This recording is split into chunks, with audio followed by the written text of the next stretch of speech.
Good morning or good afternoon, depending on where you are. As Vishay mentioned in his presentation, my name is Jeff Bridges, and I'm with Yepser Internet Strategy, and we are going to talk today about a local SEO and reputation management dashboard. Vishay had taken us through with some screenshots and an overview in his earlier presentation, and what I hope to do now is to kind of dive in a little deeper, give you a more in-depth demo of the tool to kind of describe what it does, what it doesn't do, and how you can add it to your portfolio, sell to your customers. As most of us know in this business, that local SEO is all about getting ranked in Google Places primarily, right? And in order to do that, one of the key factors is the algorithms look for the number of places that your business is listed and the consistency of those listings.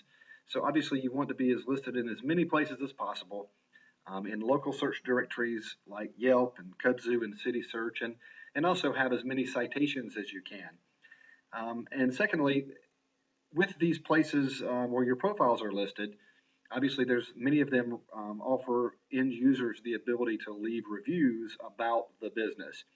And so this dashboard kind of helps us manage both of those aspects of local SEO and also managing those reviews through reputation management.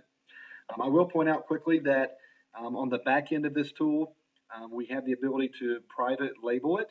So we can change logos, we can change colors, we can change email addresses that notifications are sent to. So this is something that's highly customizable and white labeled as a WSI product and or the brand of one of your clients. On our overview tab here, you'll notice that this is just kind of a high-level view of everything. So we talk about your listing presence, which is where your business is listed in profiles. We found 59 instances of this particular business being listed. For the demo purposes, we're using this Hampton Inn in Santa Cruz, who's not a real customer, just using it for demo data. Of those 59 profiles that we were able to find, only 6 of them exactly match what we have defined as the core business information. 53 of those have some type of discrepancies. The discrepancies are kind of highlighted here. Hours of operation is one that you can expect to be wrong many times, oftentimes just due to formatting. But you'll also notice that there's 16 instances of wrong names, 12 wrong phone numbers, links to websites, all sorts of discrepancies here. And again, this is just kind of an overview that talks about where those listings are, or what those listings are, and where they may not be consistent. We have an overview here of the reviews.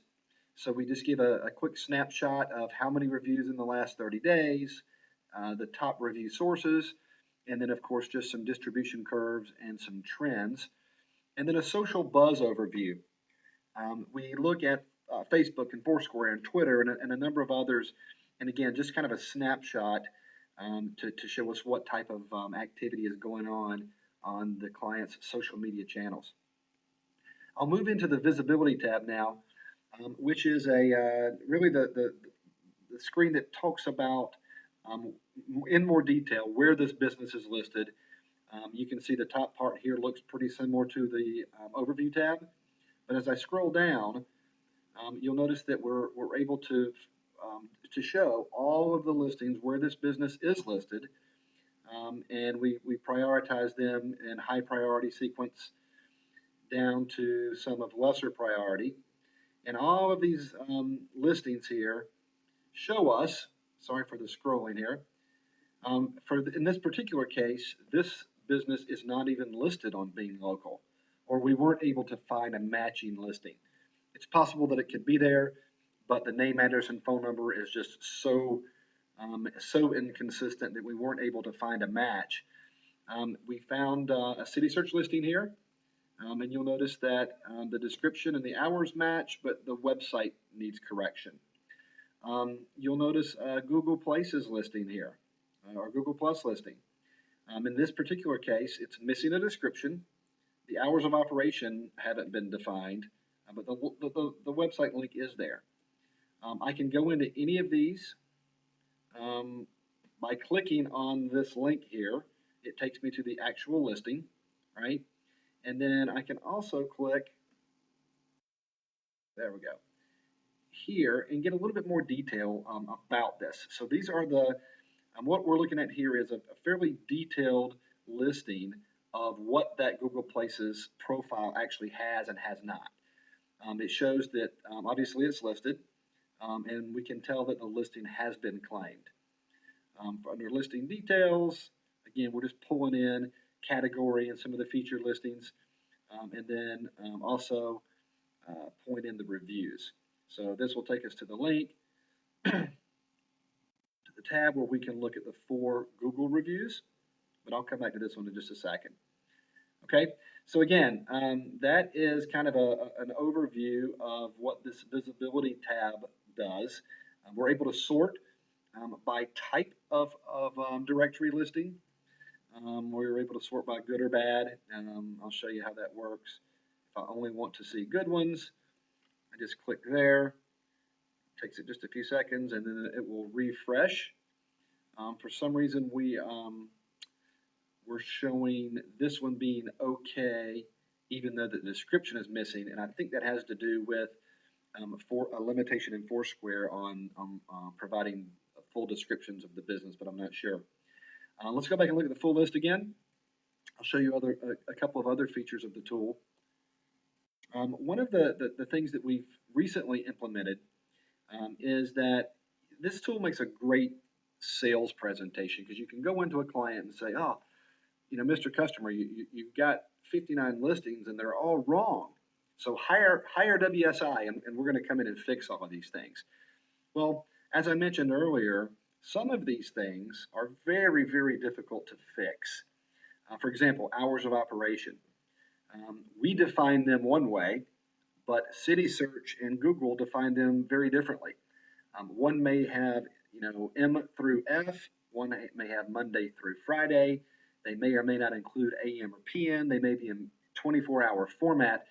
And so what we found was, as hard as we tried to go through and fix citations and update these directory listings, the tool was still reporting a discrepancy there, even though it was as close as it could possibly get. And so what we've added is a feature where you can manually override what it's reporting. So for example, let's just say real quickly that Foursquare, and I'll pull that up while we're talking about it, Foursquare doesn't allow us to have a business description, right, which I think is the case here. What we're able to do there is we're able to click on the OK button, and then we can say mark as description as acceptable. And so we're kind of tricking the system a little bit to say, you know what, even though that it technically doesn't satisfy algorithmically the requirements, we want to override it and turn that red X mark into a green check. I'll show you how that works.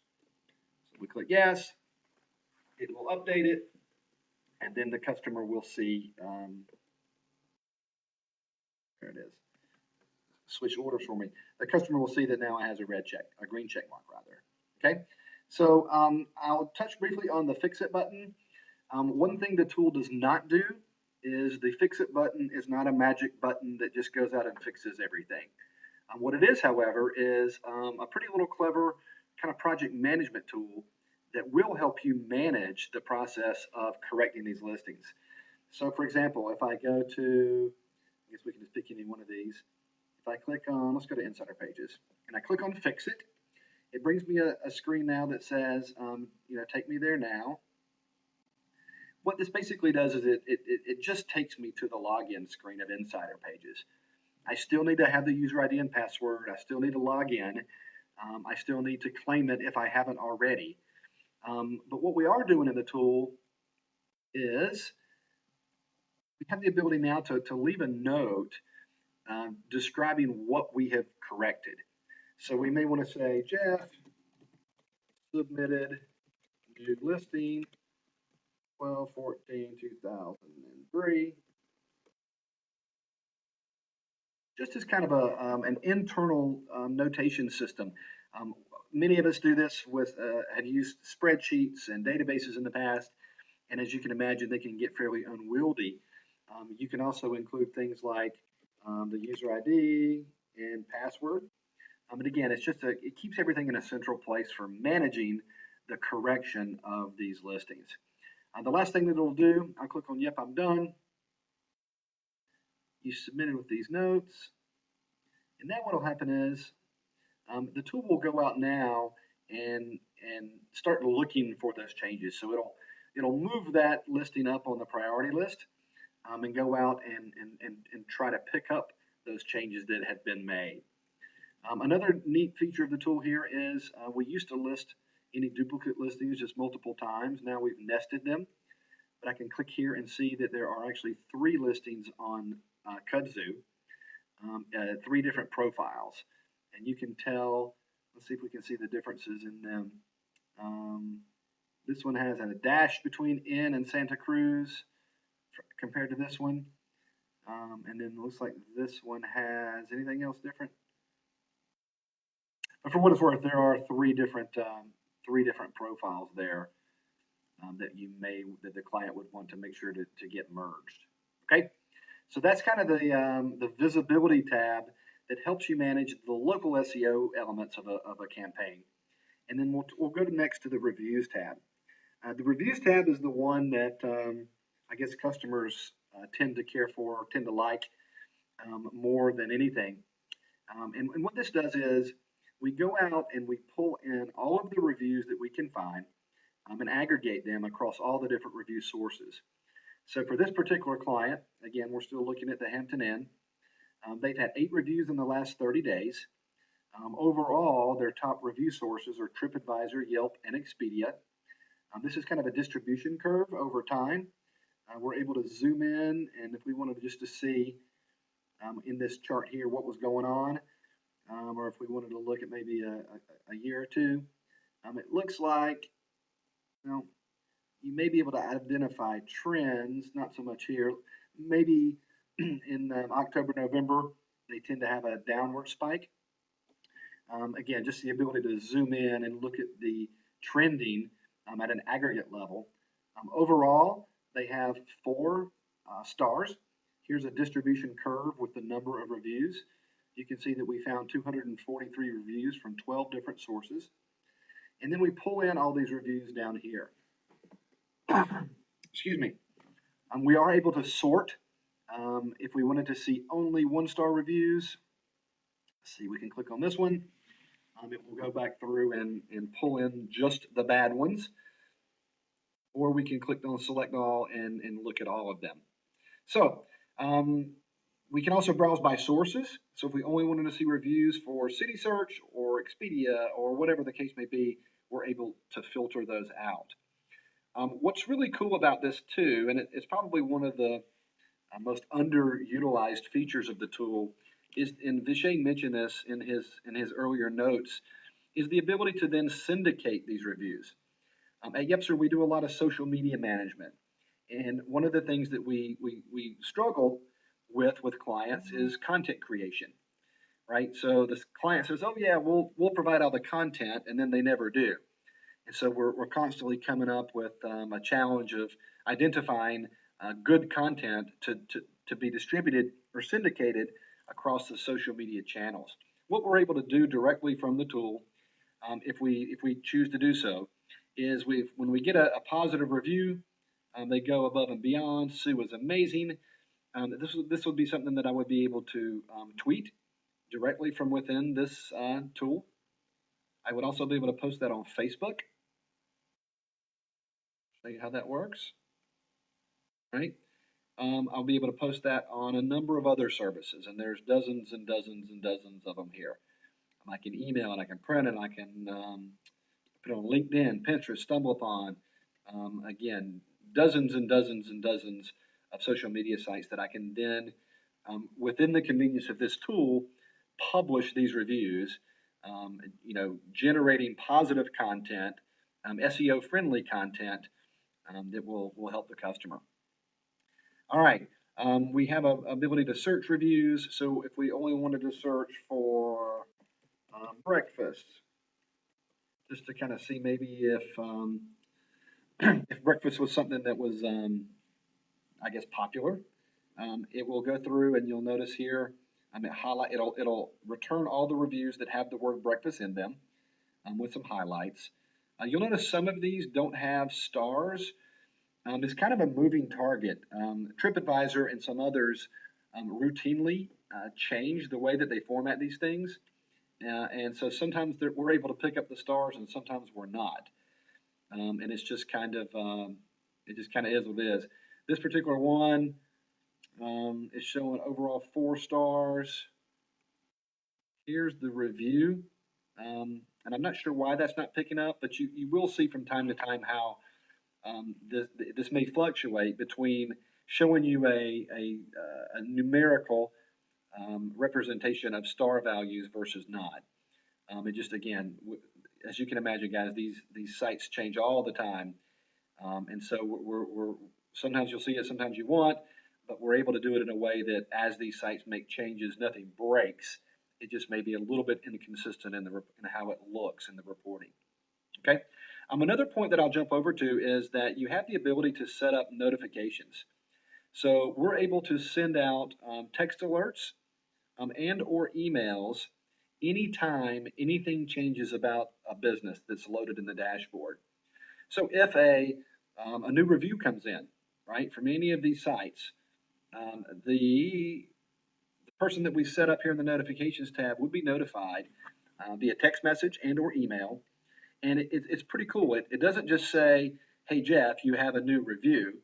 It'll say, hey, Jeff, you have a new 3-star review on Google Plus, and here's the link. And why we think that's important is we used to just send out a notification and said, hey, you got a new review. And then the person receiving that would have to click on it to find out whether it was a 1-star or a 5-star. And by including some of those details in the email, we think that it helps our customers who are busy running their hotels or running their restaurants. If they're slammed and they get an email and it says you got a 5-star review, they don't have to do anything else. They don't have to click on it. They don't have to go read it. They don't have to go try to figure it out right from the email. Whereas if it's a 1-star review, maybe they do want to drop what they're doing and go deal with that thing immediately. So again, overall, the reviews tab, a great tool to kind of help you pull all this together. And the value proposition to your customer is that they get proactively notified anytime something either changes with their business information on the search directories, and or when they get a new review, whether it be good or bad. And so you don't have to pay somebody $15 an hour to check 40 different sites, twice a day. It's something that just kind of happens in the background and runs. The social buzz tab rather is you've probably seen similar tools that offer information like this, but just kind of shows us what our overall activity looks like. We're able to pull in, from Instagram and Facebook. We haven't set up Twitter on this one yet, but we're able, anytime somebody posts something on Instagram, we're able to see it. Sometimes it's kind of crazy. Sometimes it's pretty innocuous. But again, there are several examples that we have that we know were clients that were able to identify activity where a customer may have been unhappy with the service, and they were able to address that within just a few minutes by having access to this information. Another feature of the tool, which is pretty cool. This is a fairly new feature. It's continuing to evolve. What we're able to do here is to compare our business with up to 3 other businesses. The tool will suggest businesses based on proximity and industry. And again, we're able to compare things like what their popularity trend looks like, what their rating distributions are, their overall visibility score, and their social media activity. And again, this is just a really cool feature that we've just rolled out, and we hope adds a lot of value to the tool. We're able to compare, for example, this business, the difference here between the yellow and the blue, meaning their business is listed here in the gold. Ours is in the blue. Just kind of shows you a comparison between this particular business and then our business, and we can bounce between those. Right? We can look at quality in. From here, we can either show comparison. Sorry, I'm having to scroll here, or just look at just their stats. Now, what we can also do is you can define a specific competitor. So you can search by phone number, you can put in a name, whatever you wanted to do. There is a slight limitation here in that once you set up these three competitors, we ask that they stay static for, I think it's 14 days now. And the reason for that is we had some folks that were just going through and just seemed like randomly picking different competitors over and over and over. And there's a massive amount of crawlers that are going out to collect all this information when you first choose a new competitor. And so, it takes several days for us to go capture everything with the crawlers. And secondly, it's just a very resource intensive process. And we wanted to minimize the frequency that happened. So again, guys, there is a kind of a demo of the overall functionality of the dashboard. Remember, it is something that can be white labeled. It can be customized to your brand, to your customer's brand. A great tool to check to see where your business is listed or not listed. A phenomenal tool, really unlike anything else in the market, that will help identify and notify you of any new reviews about your business, and then a way to kind of aggregate these things in for hotels and restaurants that get dozens and dozens of reviews a month. It's just an invaluable tool. We went through the social buzz, which gives us kind of the details behind some of the social the social media channels and networks. We looked at the ability to compare your business with up to 3 different competitors. And then we also talked about how you would be able to receive alerts either as they arrive or on a weekly basis. Then we can just add recipients here. And those notifications can be sent either through email and or text messages. So that concludes my demonstration today of the local SEO and reputation management dashboard. If you have any questions, feel free to reach, I guess, Vishay as your point of contact. And if needed, we can all hop on a call or a GoToMeeting and hash out any questions or concerns you may have. But again, I just want to take you through the overall functionality of the tool, and we hope this is something that you can incorporate into your portfolio. Thank you, guys.